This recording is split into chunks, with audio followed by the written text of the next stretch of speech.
Selanjutnya yaitu integrasi kebijakan moneter dan makroprudensial. Tujuan utama kebijakan moneter yaitu menjaga stabilitas harga dengan cara menggunakan suku bunga kebijakan sebagai instrumen utama. Sementara itu, tujuan dari makroprudensial yaitu untuk menjamin daya tahan sistem keuangan secara keseluruhan dalam rangka mendukung jasa intermediasi keuangan kepada perekonomian secara keseluruhan.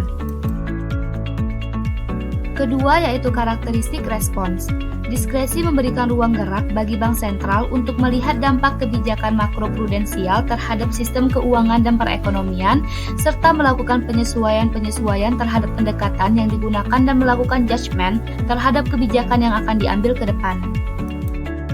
Selanjutnya yaitu bauran instrumen kebijakan. Tujuan bauran menurut Balino dan Zamoloa yang pertama, untuk menjamin pencapaian tujuan pengendalian moneter dalam mengatasi gejolak yang mengganggu permintaan dan penawaran reserve bank-bank. Kedua, untuk melakukan penyesuaian dan adaptasi instrumen dan prosedur operasi sejalan dengan kendala kelembagaan yang memengaruhi bekerjanya suatu instrumen. Dan ketiga, untuk mencapai tujuan-tujuan kebijakan lain yang dianggap penting dan sekaligus mendorong bekerjanya mekanisme transmisi kebijakan moneter. Selain ketersediaan beberapa instrumen kebijakan, satu hal yang penting adalah bagaimana upaya untuk membaur atau mengordinasikan penggunaan instrumen-instrumen tersebut agar dapat meningkatkan efektivitas kebijakan dalam mendukung perkembangan perekonomian secara luas.